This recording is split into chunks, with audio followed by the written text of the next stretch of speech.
So I know what the title says, and I know in the past I might have said some things about Moira. Piece of shit character. These people are the most dumbest and ignorant, selfish support players that I've met playing this campaign. It's like their brain is stuck on the load soon screen when it comes to comprehending that Moira is a selfish character.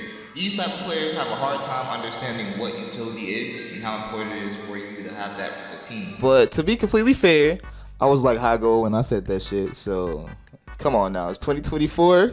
Y'all gotta excuse the low elo banter. Back then, I was like bad at the game and just, was still learning. These days we big diamond ranks in all roles right now.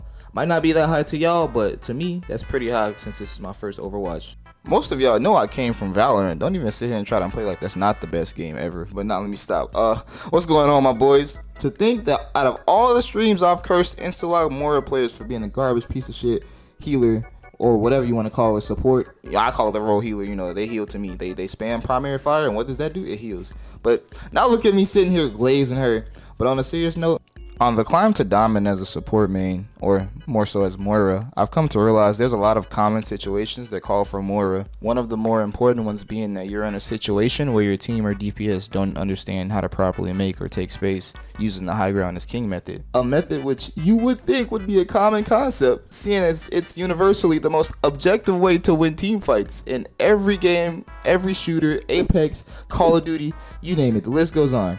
But no, Overwatch players' brains are the most unique brains on the planet. They have 0 chromosomes, and the point is, Overwatch players need help. But getting back to the actual character, Moira, I feel like she can, do a lot of things. She is built to be like a character that can flank, a character that can do it herself, a character that if your soldier is failing at taking the high ground, she can actually, I've done it a few times, go and contest that high ground and sometimes win those team fights because I was able to take that initiative and take that high ground. Sometimes, playing in certain ranks, certain people don't understand certain things. So if you actually take the lead, you might win. And I know this sounds like a DPS Moira concept. Trust me, I am not a DPS player.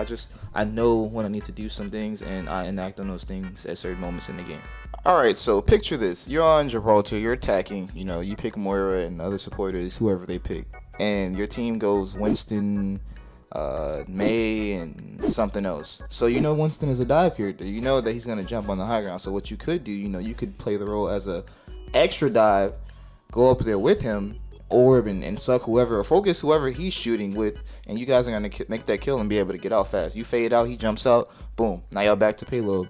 Or maybe y'all just made that fight a 5v4 just because you chose to help your DPS and your tank dive. So that's one way, or one simple way of looking at how you could be effective with Moira at lower ranks. That's just a few ways that Moira gets really good value just from picking Moira and having the game sense or the IQ to recognize when you need to go in and jump in and do things. Now, we've all ran into that toxic, super sweaty Smurf Genji who DPS can't do anything about.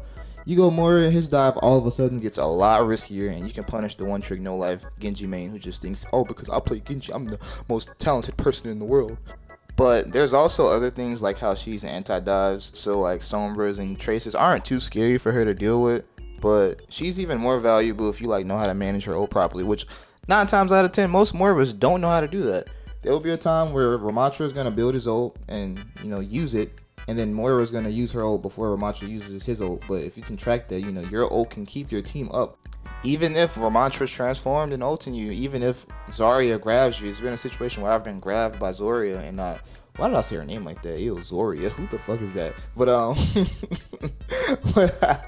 but yeah, she can grab you. And you can ult to kind of negate the incoming damage, and it really does work wonders for people. It helped me climb a lot, and I realized a lot of DPS are shitty. A lot of tanks are really I don't know what it is with tanks. I feel like people play this role, and they're playing checkers instead of chess. I really don't understand why it's so hard. It's not that hard to play tank, but that's me going off on a tangent. My bad. But I do get it though. I do get that most Moiras, they just want a DPS and they always blame their teammates for stuff happening when, in reality they could be helping out a lot more. And I also get it, most support players just don't see past the mouse and keyboard. In all honesty, I don't know how, I was so blind back then, but this is why I don't think like that anymore. This is why Moira is good to me now, and I hope you guys pick her up.